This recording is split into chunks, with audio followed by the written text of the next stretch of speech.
Hi there, Nigel Saunders of KW Bonsai. Today we're going to be working on my grapefruit tree. Almost 20 years ago, I ate a grapefruit at work, and inside the grapefruit was a seed that had a little root coming out of the seed. So I thought, well, I'll try planting it. So I did. So this is the tree almost 20 years later, and it's kind of special to me because I've grown it from a seed and I've been root pruning it for the last 20 years regularly. So it has one of the better root systems I have on a bonsai. It's what I'd call a true bonsai root system. One that's been developed from scratch to get ramification, subdividing, just like the top of a bonsai tree. One root growing into two, two into four. And I've tried to follow that philosophy with this root system. So today we are going to be repotting it, and we're going to try and expose a little more of the root system when we plant the tree. It's always kind of been, a lot of it's been hidden below the soil. So we'll try and expose it a little bit. And we're going to prune the top of the tree. This tree's seen many ups and downs in its past 20 years. It's had good years of growing, bad years of growing, insect problems some years. So it's doing pretty good for its age. It's growing pretty strongly. So we're going to start by pruning the tree down. And I'm not going to do too much. I just want to prune it to a shape, kind of a profile pruning, and that's going to be it for now. I don't want to set the growth back in the tree too much by hard pruning the trunk down or anything. So here we go. We're going to use directional pruning on it. I'm going to, if I want the branch to come outwards, I'm going to prune to a leaf that's facing the direction I want. I can see kind of our canopy being about this height, so we're going to try and keep as much branching as we can. Maybe even a little higher if we can keep some of this branching. Right here. And maybe over here. You can always start pruning high, and if you don't like it, you can prune it back further. You don't have to, go to your final height all at once. Oh, it smells good. It smells like kind of citrusy, like lemons almost. I'm basically pruning to outward facing leaves. Pruning just ahead of them to get all my growth fanning out from the center of the tree. Let's stand back and have a look at it. So looking from back here, I think we're still high. I'm thinking, if I put my hand here, pruning back to maybe about kind of there. Yeah, we'll see how that goes. I think that height looks okay. I think I just need to shorten a few of the upper branches a bit, and maybe that lower branch. So let's do that. One of the things I really like about citrus bonsai is they get this really nice bark on them. And as the tree gets older, the bark just keeps improving. Here's a close-up of that nice bark on the citrus trees. Looks really nice. There is a tree called an Osage Orange tree.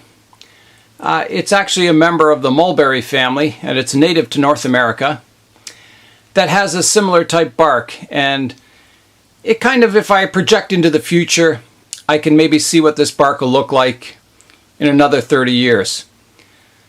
So we'll have a look at some of those Osage Orange trees. So you can see, even though it's not a true citrus tree, it does have that similar bark.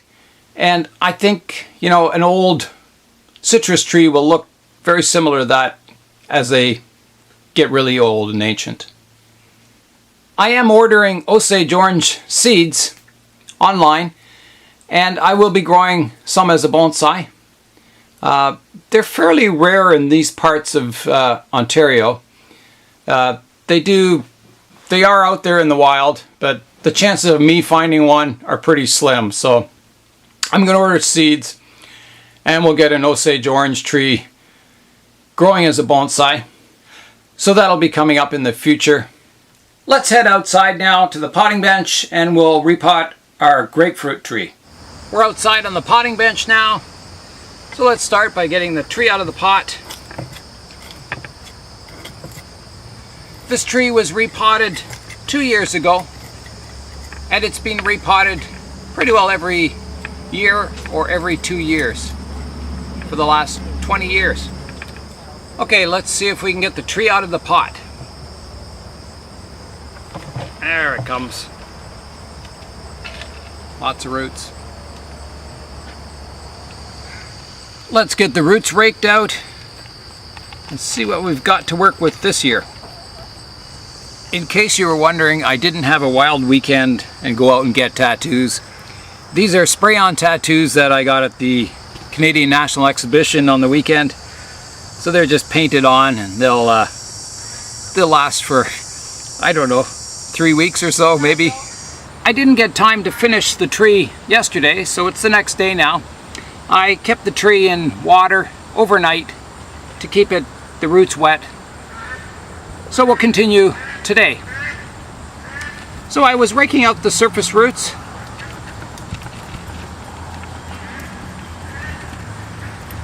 And I'll continue doing so. They're quite packed in here. I think I'm going to flip it over and start on the bottom. We'll kind of, it's quite tight there. You can see the bottom is just covered in fine feeder roots. And again, we have kind of a ring of roots around the bottom that we can cut off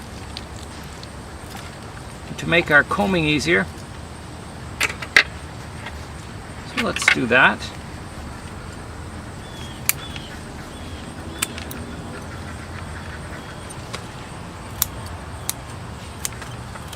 We're not going to use any of these roots on the bottom anyway. We just want to keep our radial surface roots. Okay, let's try combing again. A little easier now. Here's our drainage screens. Take those away.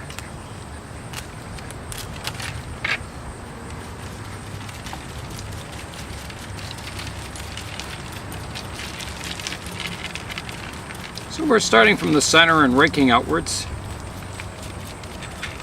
so we don't rip through our radial roots that we want to keep. We've almost got them raked out, so, well, to the point that we can wash the roots anyway. So I'm going to give them a wash out now. I've got the roots washed now, and I'm hoping you can see my surface roots that I'm developing. So, that's just a loose one there. Yeah, they come down and there's lots of subdividing close to the base of the tree. So they look like, you know, miniaturized roots. Getting there anyway. There is a scar on the top of the tree. The root base always had this weird bump in it, and that was left over from when it developed as a seedling. The root kind of had a kink in it there. And I left it and thought, well, maybe it's going to grow out.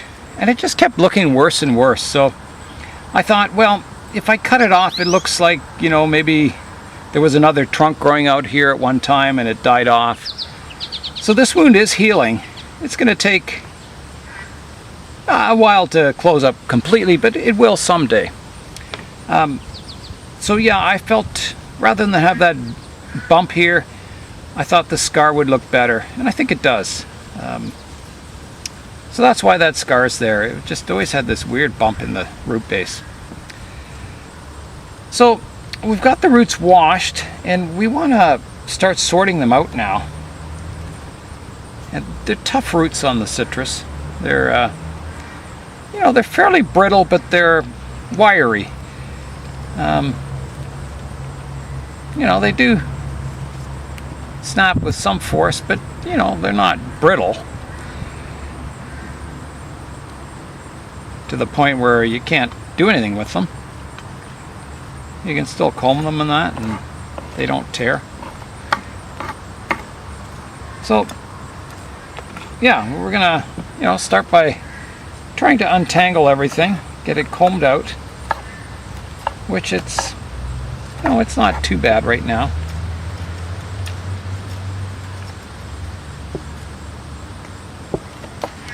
And then we got to go in and start sorting the roots out. There's always roots that grow in the wrong direction and not where you want them.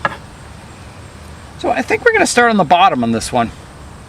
We're going to try and get down to the base here. So here we go on the bottom. There's some growing straight down here. Of course, we're going to remove those. There's no scars at the base of the tree because it's being trained from very young as a bonsai. Well, right from day one, actually. I'm going to just start pruning here. Get rid of all these downward growing roots. We want a flat root base on the bottom, and the top should taper into the soil nicely. So this tree is kind of an unusual style. When it sprouted as a seed, it had this natural slanting style to it. And I thought, well, rather than grow another upright tree, I'll try a slanting tree. So this is my attempt at a slanting tree. Now I do have a thick root here that I want to cut. So we do want to start exposing our roots. So we want to prune off any roots that are coming up above our soil line. For instance, this root right here, it's growing too high, so we're going to cut that off. Anything that can't be trained, there's a one there. Anything that can't be trained, to follow or taper into the soil will be removed. There's one here. And we'll try and untangle whatever roots we can and get them going in a radial pattern. One here is too high. Gets removed. One here. So we kind of have to picture our soil line, which is probably going to be down here. I want to expose all these surface roots. I may also, on this side, this root has always been very high. I think I'm going to get rid of that one.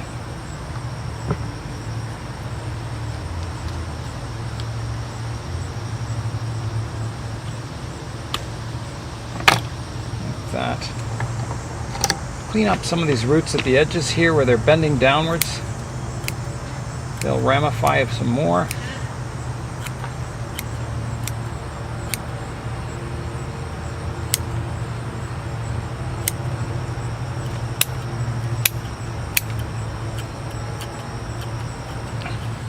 I'm always after you guys about surface roots. So you can see these ones, how they have taper, they have movement, they're radial, and at this point in time, you could do a major cut to them if you wanted to correct something, but the surface roots are pretty well set on this bonsai now. The finer roots out at the edges is kind of what you're managing now. Not much you can do about these unless you do some really hard pruning. So it's important to get all those roots kind of how you want them. So when they do thicken up like this, they're set and they look good. My next operation is I'm going to go in and really fine-tune the roots. Again, I'm looking for that principle, one root dividing into two, two into four. Removing any roots that are going in a bad direction, like this one. Uncombing them, sorting them, getting them how I want them. Giving each root its own space so they're not crossing each other.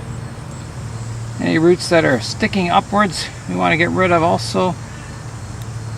Any roots that are, go straight for a long time without subdividing, you can shorten them and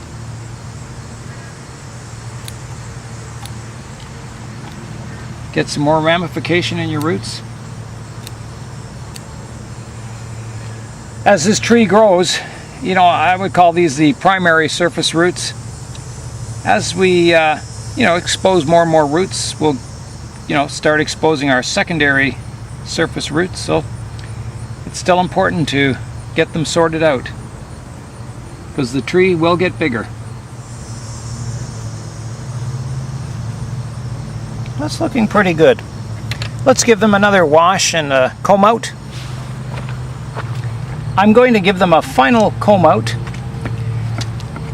It's funny, sometimes when I watch the videos, when I'm editing them, I notice roots. Oh, I should have pruned that one off, and oh, I should have straightened that one out. It's kind of crooked, that kind of thing. So this time, I'm going to have a good look at them before I proceed.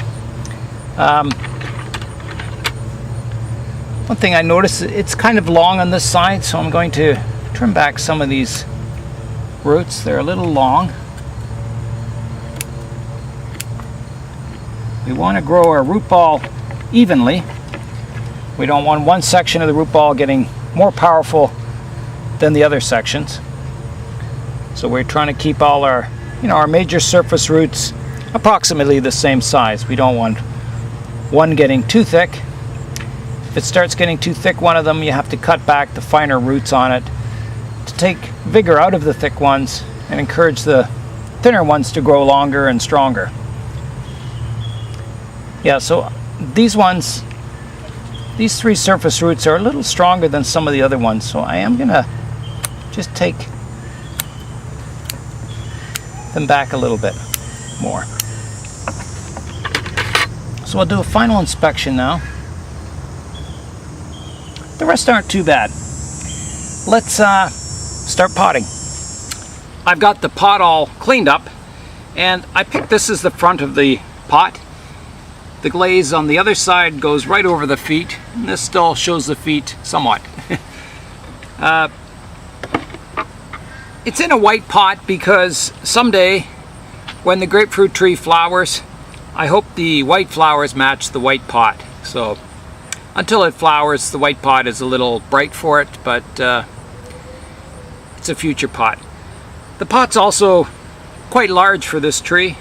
However, it's in a growing phase still. We're not close to the final height and design of the tree yet, so it's more of a training pot right now.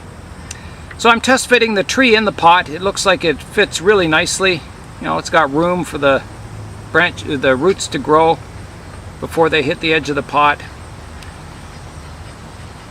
So let's get some screens and soil in and start planting.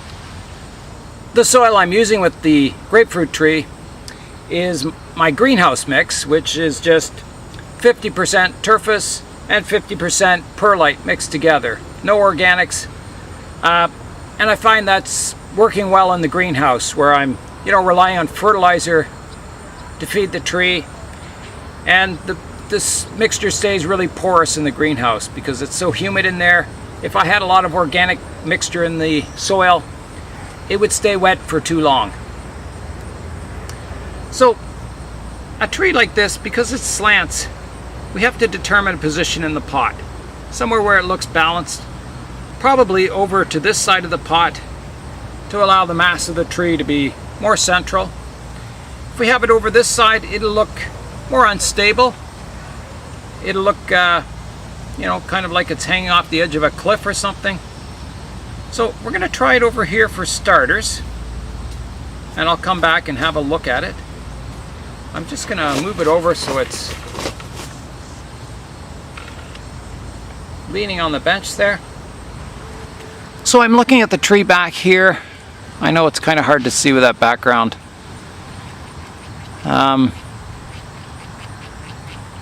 That's pushed over to the right-hand side of the pot, and I'm not liking it. It looks kind of, I don't know, looks like it's jammed in the corner there. Yeah, I'm not liking that. Let's try it over the other side of the pot. I'm actually liking that better. Yeah, I think that looks better actually, and the reason is that the roots kind of continue the line of the trunk. So it may be quite important to show these surface roots more and these ones less on this side. So I think that's kind of how we'll plant it. We have the position side to side in the pot now. Next I want to twist the tree to get the exact front. So I can move it back here. I can twist it this way so it's coming towards us more, which I think looks good. I think we're going to leave it coming towards us. I think something like that. I'm going to build up our mound a little higher here. I think somewhere about there.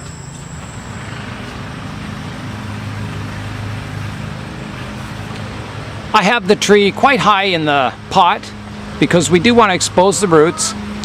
I'm mounting the soil up quite high in the pot. That way the roots will get established. When they start growing down into the pot, we'll remove that top layer of soil and expose our roots slowly. Let's work the soil into the roots and then we'll give the tree a water.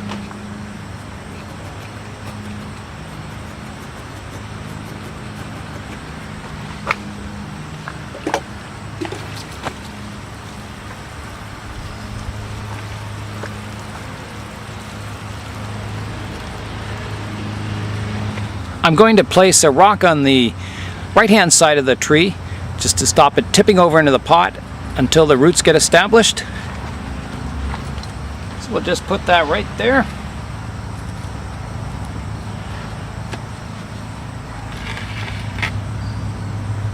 That holds the tree fine. The grapefruit bonsai is going to go back into the greenhouse, get the roots established in the new soil, and we'll be removing our top layer of soil in another video later on.